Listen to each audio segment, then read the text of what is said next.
Hello friends, I am your study mate Sarika Ramola और आज हम करने वाले हैं भारत के नए संसद भवन से रिलेटेड इम्पॉर्टेंट पॉइंट और उससे रिलेटेड इम्पॉर्टेंट इन्फॉर्मेशन को। ठीक है, लेकिन उससे पहले मैं आपको बता दूं कि अभी G20, G7 और बहुत सारा करेंट अफेयर मैंने आप लोगों के लिए वीडियो अपलोड करे हुए हैं, तो आप प्ले लिस्ट में जाके उन्हें ज़रूर देखिएगा। और चलिए आज हम देख लेते हैं नए संसद भवन के बारे में। इसको हम डिटेल से देखेंगे इस हिसाब से कि हमारे कंपटीशन में कैसे क्वेश्चन इससे पूछे जाएंगे। ठीक है, बाकी चीज़ें तो आप न्यूज में सुन लेते हैं, बाकी सारी चीज़ें जो भी लेकिन हम इससे रिलेटेड इम्पोर्टेंट फैक्ट देख लेते हैं और क्वेश्चन जिनसे बनेंगे वो चीज़ें देख लेते हैं। ठीक है, तो चलिए आज हम बात करेंगे नए संसद भवन की। इससे पहले मैं आपको बता दूं कि हम पुराने संसद भवन एवं नए संसद भवन की बात करेंगे। ठीक है, नया संसद भवन और पुराना संसद भवन मैं इसलिए बोल रही हूँ कि हमें समझने में आसानी हो इसलिए। ठीक है, और उस हिसाब से जिस हिसाब से कंपटीशन में क्वेश्चन पूछे जाएंगे, क्योंकि हमें अपने ट्रैक से भटकना नहीं है।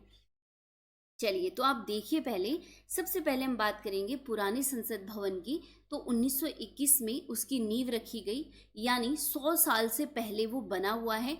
तात्कालिक टाइम पे जितनी भी संसाधन उपलब्ध थे उस हिसाब से हमारा पुराना संसद भवन बना हुआ था, तो हम उसमें कोई कमी नहीं निकाल सकते हैं, क्योंकि उसने 100 सालों तक, ठीक है, 100 साल से भी ज़्यादा टाइम से उसने हमारे जो देश है इसमें जो महत्वपूर्ण नीति निर्माण का जो कार्य किया है वो हमारे पुराने संसद भवन ने किया है। नया संसद भवन उसकी आवश्यकता थी, वो क्यों थी वो भी हम देखेंगे।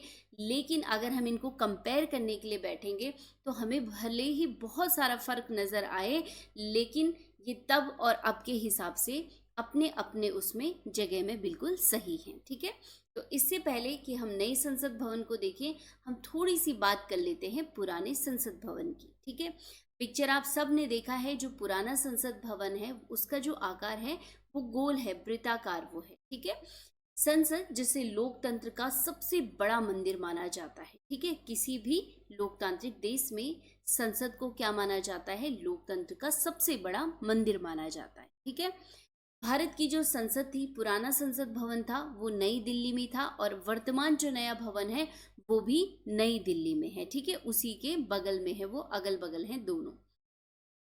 पुराने संसद भवन की हम बात करेंगे तो भारत की जो पुरानी संसद थी वो 100 से भी साल से भी अधिक पुरानी थी। ठीक है, क्योंकि इसका जो शिलान्यास किया गया था वो 1921 में किया गया था, और जब ये बन के तैयार हुआ तो इसका उद्घाटन हुआ 1927 में। यानी इसको बनने में कितने साल लगे, 6 साल लगे। तो आप देखिए 100 साल पहले जितने हमारे पास संसाधन थे उस हिसाब से 6 साल में बहुत बढ़िया बना। और इसमें जो टोटल खर्चा आया वो कितना आया, उस समय पे 83 लाख रुपए खर्चा आया। ठीक है, अब की संसद की हम बाद में बात करेंगे, हम पहले पुरानी संसद को देख लेते हैं।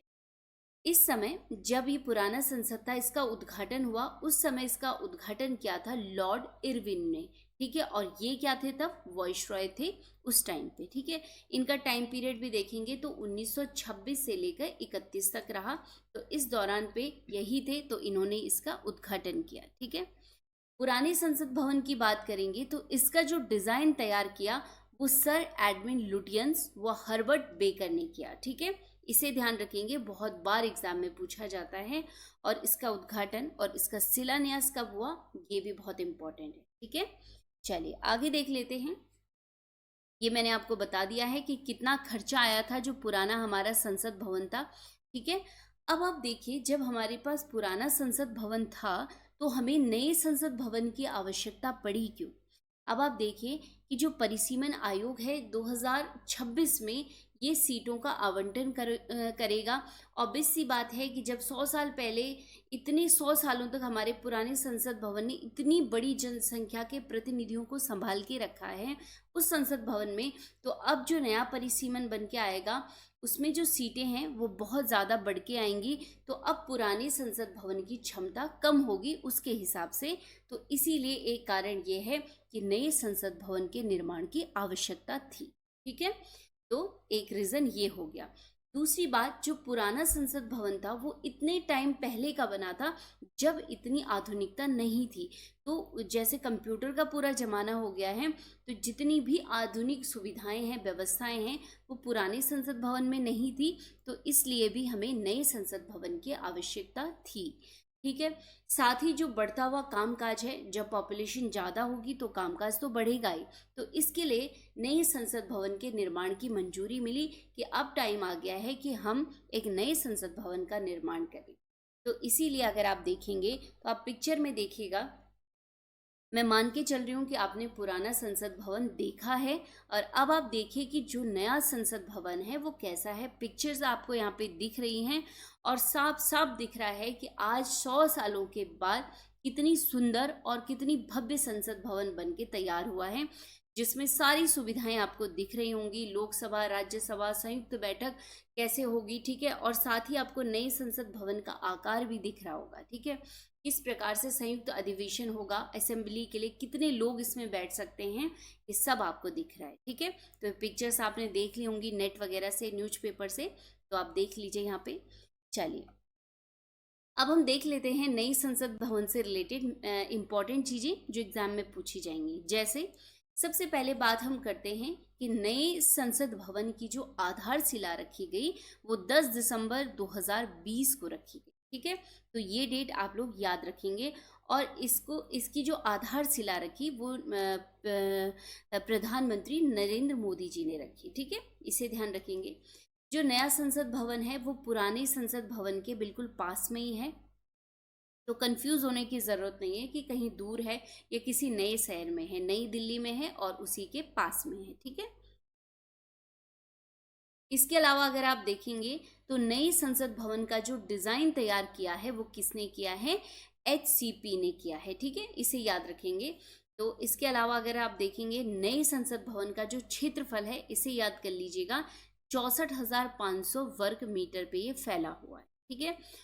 इसके अलावा सेंट्रल विस्टा पुनर्विकास परियोजना के तहत इसका निर्माण किया जा रहा है, ठीक है। साथ ही नए संसद भवन के जो निर्माता कंपनी वो कौन सी है, टाटा प्रोजेक्ट लिमिटेड है, ठीक है। याद रखना इसे। अभी नया नया जब ऐसा करंट होता है तो ऐसे क्वेश्चन जल्दी से पुटअप भी हो जाते हैं, तो हमें कोई भी चीज़ छोड़नी नहीं है। एग्जाम पॉइंट ऑफ व्यू से जो इम्पोर्टेंट है वो सारी चीज़ें देखनी है, ठीक है। चलिए अब बात आ जाती है कि जो नया संसद भवन है, जब संयुक्त सत्र की बैठक होती है तो उस समय पर इसकी जो क्षमता है कि कितने लोग इसमें बैठ सकते हैं, तो 1224 सदस्य इसमें बैठ सकते हैं।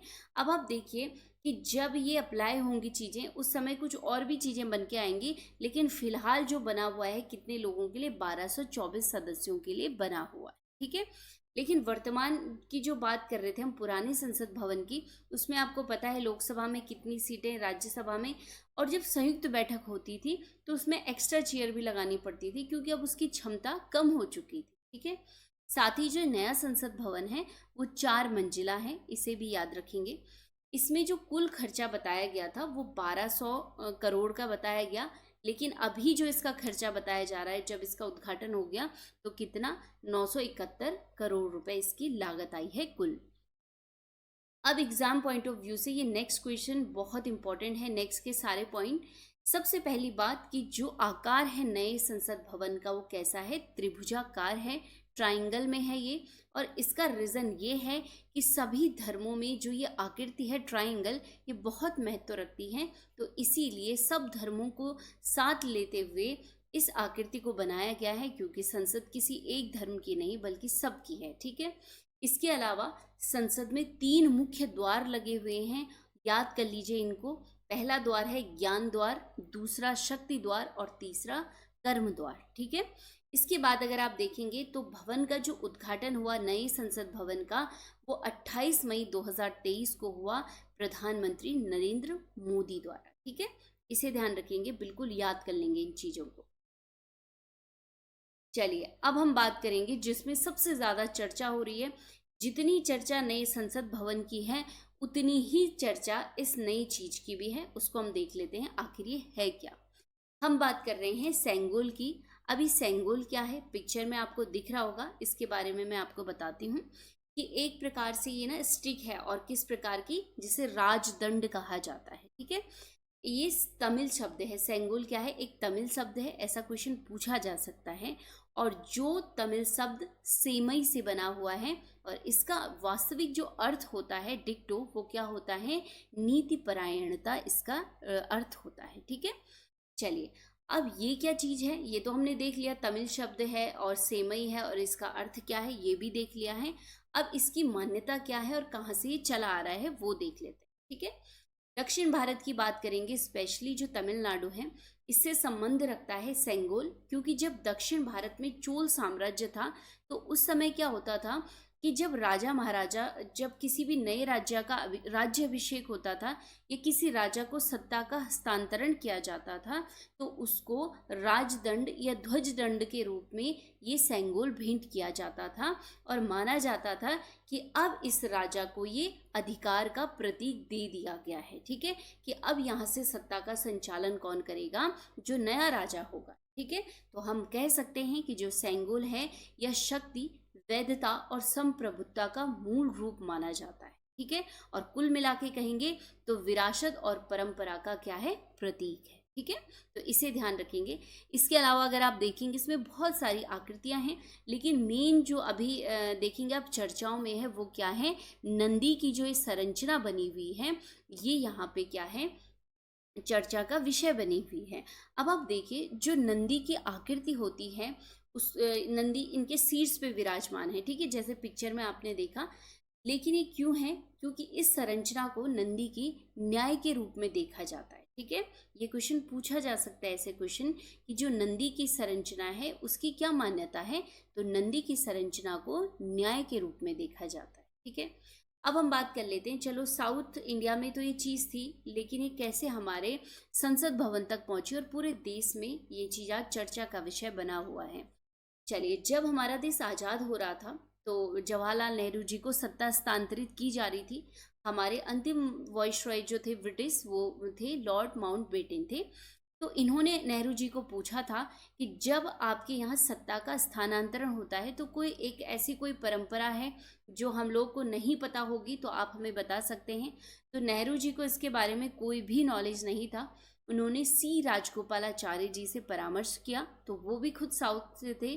तो उन्होंने तब इसके बारे में बताया कि जब सत्ता का स्थानांतरण किया जाता है, हस्तांतरण किया जाता है एक राजा से दूसरे राजा में या शासक के पास, तो ये सेंगोल भेंट किया जाता है। ठीक है, अब क्या होता है कि तमिलनाडु के पुरोहितों को बनाने के लिए दे दिया जाता है। ये जो वहाँ का सबसे बड़ा मठ है, प्राचीन मठ है, उसको दे दिया गया था बनाने के लिए। उस समय जो सेंगोल था उसकी जो लंबाई थी वो 5 फीट के अराउंड थी। ठीक है, और वर्तमान में 6.5 के अराउंड है। चलिए, तो उस समय फिर तमिलनाडु के पुरोहितों ने 14 अगस्त 1947 को, जहाँ पे नेहरू जी का निवास स्थान था, उनको भेंट कर दिया था।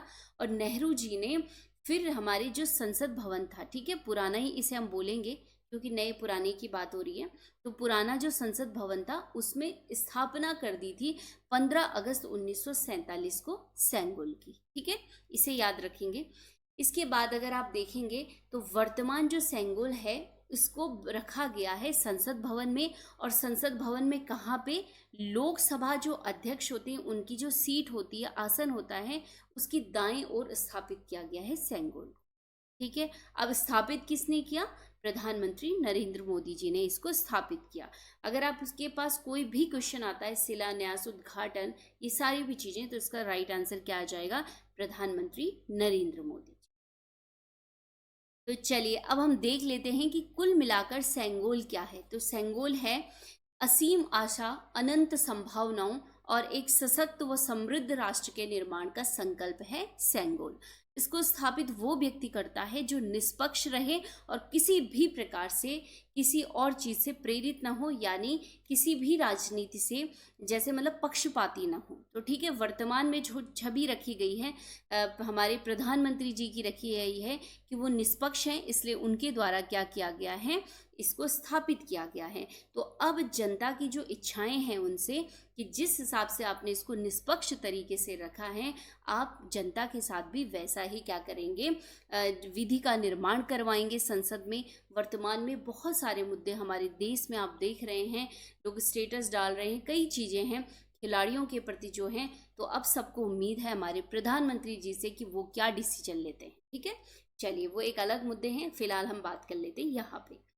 नेक्स्ट है कि नए संसद भवन में बनाए गए जो अखंड भारत का एक नक्शा है, उसमें देखिए आप उत्तराखंड में जो कालसी विकास नगर है, यहाँ पर क्या है, एक शिलालेख है, उसको भी अंकित किया गया है, तो इसे ध्यान रखिएगा। ठीक है, साथ ही जो संसद भवन है इसके शीर्ष पर अशोक स्तंभ विराजमान है, उसको स्थापित किया गया है अशोक स्तंभ को, और इसका जो वजन है लगभग कितना है, 9,500 किलोग्राम।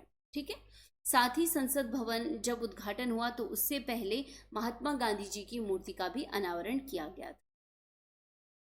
चलिए, तो ये तो हमने देख लिया नए संसद भवन और पुराने संसद भवन के बारे में इंपॉर्टेंट पॉइंट, और मेन रीजन भी बता दिया है कि हमें क्यों जरूरत थी नई संसद भवन की। ठीक है, चलिए अब हम थोड़ा सा संसद के बारे में देख लेते हैं। वैसे मैंने संसद से रिलेटेड अलग वीडियो बना रखा है, आप प्ले लिस्ट में जाके देख सकते हैं, पर एक क्विक रिवीजन के लिए हम देख सकते हैं कि जो राज्यसभा, लोकसभा, ठीक है, 2 सदन और राष्ट्रपति यानी 3 अंग से मिलके संसद का निर्माण हुआ है। लेकिन थोड़ा सा हर किसी को एक दुख भी है कि जब संसद है, नई संसद भवन का निर्माण है, तो हमारे राष्ट्रपति जो मुख्य अंग हैं संसद का, उन्हें भी वहाँ पे उपस्थित होना चाहिए। ठीक है, हम पीछे के इतिहास पे डिस्कस नहीं करेंगे, लेकिन हमारे जो वर्तमान प्रधानमंत्री हैं हम उनसे ऐसी उम्मीद करते थे।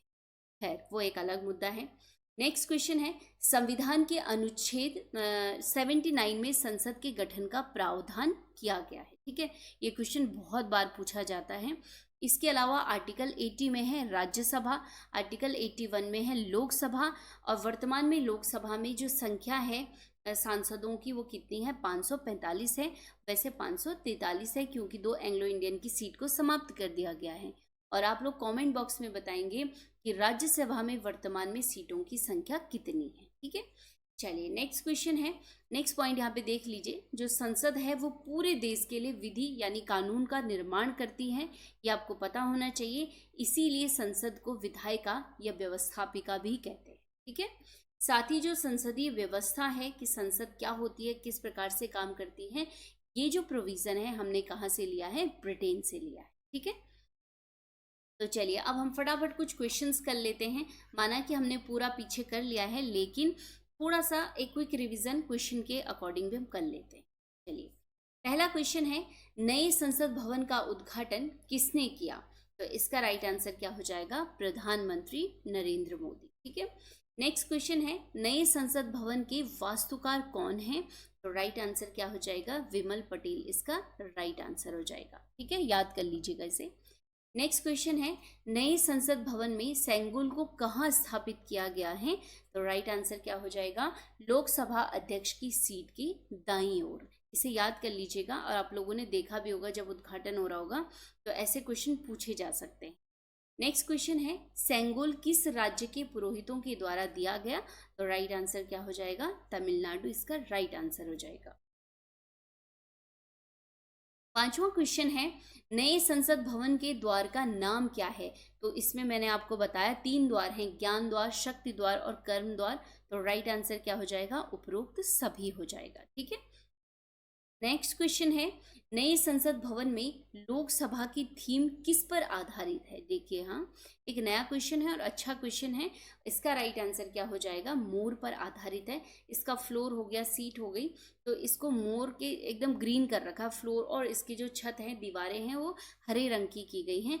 जो थीम है वो मोर पे बेस्ड है। ठीक है, चलिए नेक्स्ट क्वेश्चन है, नए संसद भवन के उद्घाटन के समय प्रधानमंत्री ने कितने रुपए का सिक्का जारी किया? तो इसका राइट आंसर क्या हो जाएगा, 75 रुपए का सिक्का जारी किया है। इस 75 रुपए के सिक्के में क्या है कि एक तरफ क्या है, नए संसद भवन का चित्र है, और दूसरी तरफ क्या है, आप कमेंट बॉक्स में जरूर मुझे बताएंगे। ठीक है, तब मुझे पता चलेगा कि आपने वीडियो पूरा देखा है या नहीं देखा है। नेक्स्ट क्वेश्चन है, सेंगोल किस साम्राज्य में नए राजा को देने की परंपरा थी जिसे नए संसद भवन में स्थापित किया गया है? तो राइट आंसर क्या हो जाएगा, चोल साम्राज्य के। ठीक है, तो चलिए ये था संसद भवन और नए संसद भवन से रिलेटेड इंपॉर्टेंट टॉपिक, उससे रिलेटेड इंपॉर्टेंट क्वेश्चन आंसर। आजकल आप लोग कमेंट नहीं कर रहे हैं तो पता नहीं चलता है कि आप लोगों को वीडियो अच्छा लग रहा है या कैसा लग रहा है। कुछ बच्चे रेगुलर कमेंट करते हैं तो अच्छा लगता है, उनके लिए थैंक यू वेरी मच। और अगर वीडियो पसंद आती है तो उसे लाइक ज़रूर कीजिएगा, और जितनी एफर्ट से मैं इसको बना रही हूँ उतनी एफर्ट से आप इसको लिख के याद भी करिएगा, ठीक है। तो मिलते हैं हम नेक्स्ट वीडियो में, तब तक के लिए धन्यवाद, पढ़ते रहिए।